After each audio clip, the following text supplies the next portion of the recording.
नमस्कार। प्रादेशिक समाचार के साथ मैं चंदन कुमार कौंडिल्य। पहले मुख्य समाचार। प्रधानमंत्री ने मन की बात कार्यक्रम में लोगों के साथ अपने विचार किए साझा। देशवासियों से कहा, वोकल फॉर लोकल को प्राथमिकता देकर आत्मनिर्भर भारत के सपने को करे साकार। मुख्यमंत्री कल दुमका में मयूराक्षी नदी पर नवनिर्मित राज्य के सबसे लंबे पुल का करेंगे उद्घाटन। लगभग 500 करोड़ रुपए की कई परियोजनाओं की भी देंगे सौगात। रांची जिले में मतदाताओं को अब उनके घर पर मिलेगा मतदाता पहचान पत्र। उपायुक्त ने मृत लोगों का नाम मतदाता सूची से हटाने का भी दिया निर्देश। रिम्स रांची में 31 अक्टूबर से नई dialysis unit, yellow fever vaccination centre, कुपोषण उपचार केंद्र, लाइब्रेरी और विश्राम गृह की होगी शुरुआत। और आईसीसी विश्व कप में आज भारत का सामना इंग्लैंड से लखनऊ में दोपहर 2 बजे से खेला जाएगा मैच। और अब समाचार विस्तार से। प्रधानमंत्री नरेंद्र मोदी ने देशवासियों से वोकल फॉर लोकल को प्राथमिकता देते हुए आत्मनिर्भर भारत के सपने को साकार करने का आह्वान किया है। श्री मोदी आज मन की बात कार्यक्रम में लोगों के साथ अपने विचारों को साझा कर रहे थे। उन्होंने लोगों से कहा कि वे जब भी पर्यटन स्थलों पर जाएं तो स्थानीय कारीगरों के उत्पादों को जरूर खरीदें। साथियों, हर बार की तरह इस बार भी हमारे त्योहारों में हमारी प्राथमिकता हो वोकल फॉर लोकल और हम मिलकर उस सपने को पूरा करें। हमारा सपना है आत्मनिर्भर भारत। इस बार ऐसे प्रोडक्ट से ही घर को रोशन करें जिससे मेरे किसी देशवासी के पसीने की महक हो, मेरे देश के किसी युवा का टैलेंट हो, उसके बनने में मेरे देशवासियों को रोजगार मिला हो, रोजमर्रा की जिंदगी की कोई भी आवश्यकता हो, हम लोकल ही लेंगे। प्रधानमंत्री ने कहा कि अमृत कलश यात्रा इस महीने की 31 तारीख को दिल्ली में कर्तव्य पथ पर संपन्न होगी। प्रधानमंत्री ने कहा कि 31 अक्टूबर को सरदार वल्लभ भाई पटेल की जयंती पर आयोजित होने वाले रंग फॉर यूनिटी में बड़ी संख्या में लोगों को शामिल होने के लिए अपील की। उन्होंने कहा कि इस अवसर पर मेरा युवा भारत नामक राष्ट्रव्यापी संगठन की नींव डाली जाएगी। इस संगठन से युवाओं को राष्ट्र निर्माण से संबंधित कार्यों में सक्रिय भूमिका निभाने का अवसर मिलेगा। उन्होंने कहा कि इस वर्ष 15 नवंबर को भगवान बिरसा मुंडा की जयंती जनजातीय गौरव दिवस के रूप में मनाई जाएगी। प्रधानमंत्री ने आगामी त्योहारों के लिए सभी देशवासियों को बधाई और शुभकामनाएं दी हैं। इधर प्रधानमंत्री नरेंद्र मोदी जनजातीय गौरव दिवस के अवसर पर 15 नवंबर को झारखंड दौरे पर आएंगे। इस दौरान वे राजधानी रांची के पुराना जेल परिसर स्थित भगवान बिरसा मुंडा स्मृति पार्क सह आदिवासी संग्रहालय का भी भ्रमण करेंगे। वे यहां उस कमरे का भी भ्रमण करेंगे जहां भगवान बिरसा मुंडा को रखा गया था। इसके अलावा वे अमर वीर शहीदों की प्रतिमाओं का भी अवलोकन करेंगे। मुख्यमंत्री हेमंत सोरेन कल से दुमका के 2 दिवसीय दौरे पर रहेंगे। वे यहां मयूराक्षी नदी पर लगभग 198 करोड़ रुपए की लागत से नवनिर्मित पुल का उद्घाटन करेंगे।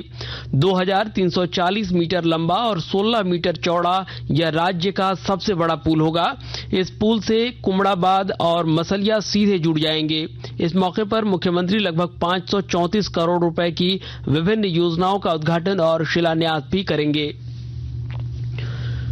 रांची जिले के मतदाताओं को अब उनके घर पर डाक विभाग के सहयोग से मतदाता पहचान पत्र उपलब्ध कराया जाएगा।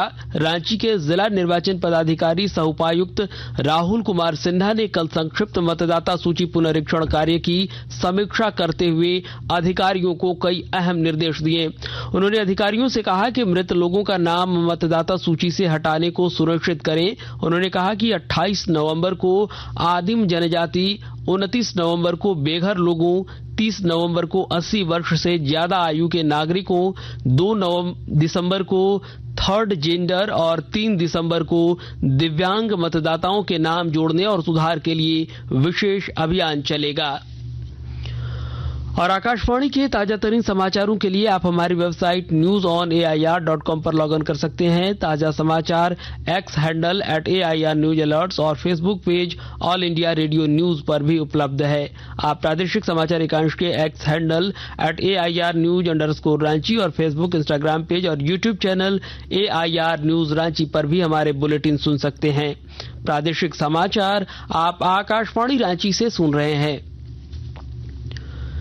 स्वास्थ्य मंत्री बन्ना गुप्ता 31 अक्टूबर को रिम्स रांची में 5 नई सेवाओं का शुभारंभ करेंगे। इसमें 25 बेड की dialysis unit, yellow fever vaccination centre, कुपोषण उपचार केंद्र और विश्राम गृह शामिल है। रिम्स के निदेशक राजीव गुप्ता ने बताया कि नई डायलिसिस यूनिट में ओपीडी मरीजों की भी डायलिसिस हो सकेगी। यहां आयुष्मान भारत योजना और मुख्यमंत्री गंभीर बीमारी योजना के मरीजों का निःशुल्क डायलिसिस होगा।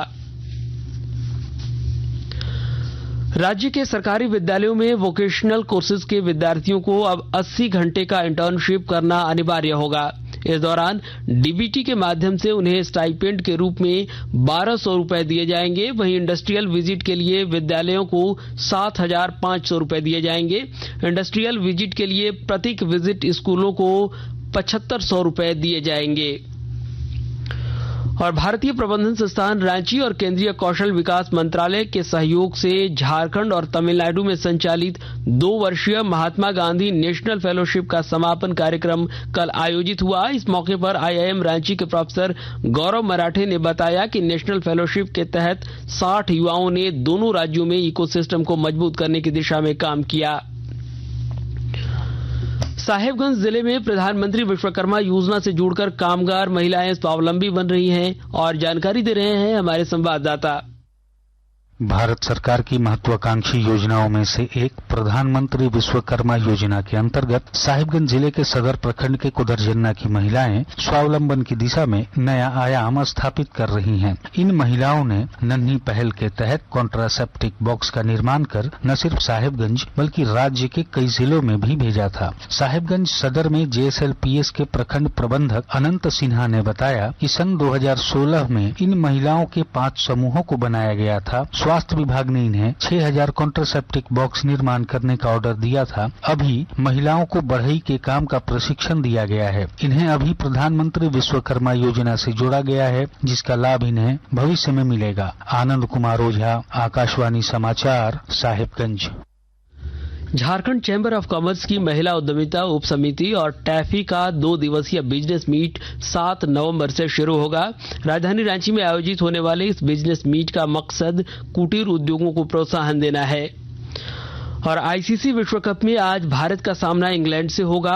लखनऊ के अटल बिहारी वाजपेयी इकाना स्टेडियम में यह मैच दोपहर 2 बजे से खेला जाएगा। इस मैच में जीत हासिल होने पर भारत न सिर्फ अंक तालिका में पहले स्थान पर पहुंच जाएगी बल्कि सेमीफाइनल में भी जगह लगभग पक्की हो जाएगी। भारत ने अब तक खेले गए सभी 5 मैचों में जीत हासिल की है। और अब संक्षिप्त खबरें। राज्य में पिछले 24 घंटे के दौरान डेंगू के 77 नए मामले सामने आए हैं। इनमें सबसे ज्यादा 67 मरीज देवघर के हैं। राजधानी रांची में आज से 2 दिवसीय राज्य स्तरीय कला उत्सव का आयोजन हो रहा है। इस उत्सव में सभी जिलों से चयनित किए गए 480 विद्यार्थी शामिल हो रहे हैं। वे 10 विद्याओं में आयोजित होने वाली प्रतियोगिताओं में अपनी प्रतिभा दिखाएंगे। नेतरहाट आवासीय विद्यालय में नए सत्र में नामांकन के लिए प्रवेश परीक्षा का आयोजन आज हो रहा है। इस परीक्षा में लगभग 2000 से ज्यादा विद्यार्थी शामिल हुए हैं। हजारीबाग जिले के केरेडारी प्रखंड स्थित गर्री कला पतला में वार्षिक वृक्ष रक्षाबंधन सह पर्यावरण मेला का आयोजन किया गया। मौके पर सरकार की विभिन्न कल्याणकारी योजनाओं की जानकारी ग्रामीणों को दी गई। और जमशेदपुर में विश्व पोलियो दिवस के अवसर पर रोटरी इंटरनेशनल की ओर से जागरूकता रैली का आयोजन किया गया। और अंत में मुख्य समाचार एक बार फिर। प्रधानमंत्री ने मन की बात कार्यक्रम में लोगों के साथ अपने विचार किए साझा। देशवासियों से कहा, वोकल फॉर लोकल को प्राथमिकता देकर आत्मनिर्भर भारत के सपने को करे साकार। मुख्यमंत्री कल दुमका में मयूराक्षी नदी पर नवनिर्मित राज्य के सबसे लंबे पुल का करेंगे उद्घाटन। लगभग 500 करोड़ रुपए की कई योजनाओं की भी देंगे सौगात। रांची जिले में मतदाताओं को अब उनके घरों पर मिलेगा मतदाता पहचान पत्र। उपायुक्त ने मृत लोगों का नाम मतदाता सूची से हटाने का भी दिया निर्देश। रिम्स रांची में 31 अक्टूबर से नई dialysis unit, yellow fever vaccination centre, कुपोषण उपचार केंद्र, लाइब्रेरी और विश्राम गृह की होगी शुरुआत। और आईसीसी विश्व कप में आज भारत का सामना इंग्लैंड से। लखनऊ में दोपहर 2 बजे से खेला जाएगा मैच। इसके साथ ही आकाशवाणी रांची से प्रादेशिक समाचार का ये बुलेटिन समाप्त हुआ। नमस्कार।